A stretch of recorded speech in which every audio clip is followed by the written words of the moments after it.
여러분 안녕하십니까? 이어서 광주 전남권 뉴스입니다. 장기간 지속되는 가뭄에 농촌에서는 오늘도 논밭에 물을 대느라 하루 종일 분주하게 움직였습니다. 광주 전남에는 찜통 더위까지 이어져 마른 하늘만 원망하는 농민들의 마음은 바짝 타들어가고 있습니다. 김윤 기자입니다. 드넓은 논에 심어놓은 모들이 지속되는 가뭄에 말라가고 있습니다. 물을 가득 실은 비료 운반용 차량이 동원돼 메마른 논에 물을 대고 있지만 농민들은 마른 하늘이 원망스럽기만 합니다. 지금 다 이양 노타리에서 이양 다 해놓고 다 죽여버렸어요. 지금까지 전남에서는 모내기 계획 면적의 90% 이상이 끝났지만 무안과 신안 등 960여 헥타르에서 물마름과 시듬 등 피해가 발생했습니다. 또한 일부 지역은 물이 없어 아예 모내기를 하지 못하고 있습니다. 가뭄에 목이 마른 건 가로수도 마찬가지입니다. 광주에서는 자치구들마다 가로수에 물주머니를 달아주고 있습니다. 물주머니에서 나온 물이 관을 따라 나무 밑둥을 꾸준히 적셔주는 원리인데 짧게는 이틀, 길게는 일주일까지 효과가 있습니다. 25리터 정도가 한 이틀 정도에 걸쳐서 소량으로 뿌리 주변으로 해서 소량 지속적으로 이렇게 급수 작업을 진행할 수 있도록. 장기간 가뭄이 지속되는 가운데 찜통더위도 일찍 찾아왔습니다. 광주의 낮 최고 기온이 33도를 넘어서면서 폭염경보, 순천과 한평 등 전남 8개 시군에 폭염주의보가 발령됐습니다. 광주 전남 지방은 당분간 비 소식이 없는 가운데 내륙을 중심으로 낮 기온 33도 안팎의 무더위가 이어질 전망입니다. MBC 뉴스 김윤입니다. 세월호 인양시 기름 유출로 피해를 본 진도 주민들이 턱없는 보상 액수의 수령을 거부하고 있습니다. 미역 농사를 망쳐 한 해 생계가 막막해졌는데 인양업체는 피해액의 10분의 1도 안 되는 방제비만 보상하겠다는 입장입니다. 김진선 기자입니다. 진도 동서거차도 어민들이 기름 피해를 입은 미역을 싣고 목포시장을 찾은 건 지난달 말. 인양업체가 아닌 정부가 피해를 먼저 보상해달라고 호소했습니다. 인양 준비가 한창이던 3월 중순부터 잔존류가 양식장을 덮치면서 인근 190억가에서 36억 원의 피해를 입었습니다. 우리가 그 미역을 채취를 해서 1년 생산권을 해서 먹고 살아야 된대. 전혀 이거 살 수가 없고 우리 동거차 주민들은 다 죽게 생겼어요. 지난주 인양업체 측 손해사정인이 어민들에게 제시한 보상금은 2억 4천여만 원, 전체 피해액의 6% 수준입니다. 해조류에 대한 피해 보상이 아닌 양식장에 밀려든 기름을 없애는 데 들어간 방제비만 주겠다는 겁니다. 그나마도 자연산 어장은 제외됐고 태안 기름 유출 보상 절차를 참고했다며 최대 10일치만 산정해 가구마다 1,600만 원을 책정했습니다. 미역양식이 갯바위하고 마을하고 이렇게 피해를 봤는데 전혀 그런 것을 보상을 안 해주었다니 거기서 가장 화가 나는 것이지.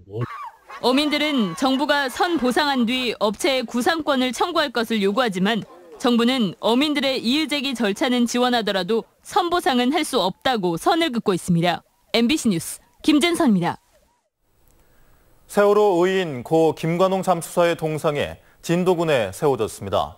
최인호 작가 등의 재능 기부로 고인의 일주기를 맞아 만들어진 동상은 진도 무궁화 동산에 있는 세월호 기억의 숲에 설치됐으며 오늘 열린 제막식에는 고인의 부모님과 세월호 유가족 등이 참석했습니다.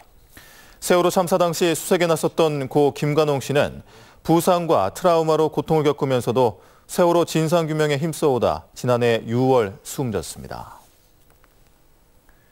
김영춘 신임 해양수산부 장관이 임명 하루 만인 오늘 첫 현장 방문지로 세월호가 거치된 목포신항을 찾았습니다. 김 장관은 세월호 선체 수색 진행 상황을 점검하고 현장 작업자들을 격려했으며 미 수습자 가족과 유가족을 만나 위로를 전했습니다. 김 장관은 오후에는 여수 국동항 해상 가두리 양식장과 광양항을 잇따라 방문했습니다. 시도민들의 혈세로 해마다 외유를 즐기는 지방의원들의 실태. 이를 견제할 장치들은 허술하거나 제대로 작동하지 않고 있어서 대책 마련이 시급해 보입니다. 송정근 기자입니다. 연수 대신 관광을 다녀온 광주 서구의회 의원들과 공무원들. 혈세 2천만 원으로 여행사 패키지 관광을 하고 왔지만 연수보고서를 작성해 공개하는 것 외에 감사를 받거나 돈을 반납하게 하는 등 다른 사후 조치는 없습니다. 이제 의원님들 개개인이 자기가 보신 파트로 이제 의원님들 쓰셔야죠. 꾸준히 문제가 되어온 외유성 연수를 막기 위해 가기 전에 계획을 짜고 심사를 받는 위원회를 열도록 하고는 있습니다. 그러나 광주시 민선 6기 들어 이 심사위원회를 통과하지 못한 경우는 단 한 차례로 그마저도 다시 가결됐습니다. 심사위가 어떤 내용을 가지고 심사를 해서 좋은 그나마 기존에 문제가 됐던 그 공무 연수에 대한 부분들을 개선해낼 수 있도록 하는 내용들을 이 심사 과정에 좀 기준으로 삼아야 된다. 그걸 이제 원칙이 마련돼야 된다는 얘기죠. 해외 연수 사전이나 사후에 외유 여부를 평가 감시하는 최소한의 장치가 허술하거나 유명무실한 겁니다. 결국 의원들의 양심에 맡겨야 하는데 여전히 해외 연수가 노고에 대한 보상이라고 잘못 이해하는 분위기가 여전해 고강도 대책이 필요하다는 쓴소리가 나오고 있습니다. 스스로 자정 기능을 발휘하지 못한다면 제3의 기관이 필요하다는 지적도 있습니다. 240 몇 개의 지방의회가 있으니까 그잖아요. 충분히 이건 하나 만들어야 될 필요가 있겠죠. 프로그램을 만들어 놓으면 이거 뭐 카피 떠서 그대로 쓸 수도 있는 문제고. 또 전문가가 동행하거나 광주시 5개 기초의회가 공동의 주제나 장소로 연수를 가는 등 단기적 방안도 대안으로 제시되고 있습니다. MBC 뉴스 송정근입니다. 여수에 사는 30대 여성이 지카 바이러스에 감염됐습니다. 질병관리본부는 이달 초 태국에 다녀온 31세 여성이 지난 14일 발열 등의 증상으로 여수 보건소에서 진료를 받았으며 15일 전라남도 보건환경연구원에서 최종 양성 판정을 받았다고 밝혔습니다. 이 여성은 국내에서 발생한 21번째 지카 바이러스 환자며 질병관리본부와 전라남도는 함께 여행을 다녀온 3명에 대해서도 검사를 진행하고 있다고 전했습니다. 5.18 민중항쟁을 소재로 한 최초의 벽화를 복원하고자 하는 발기인 대회가 열렸습니다.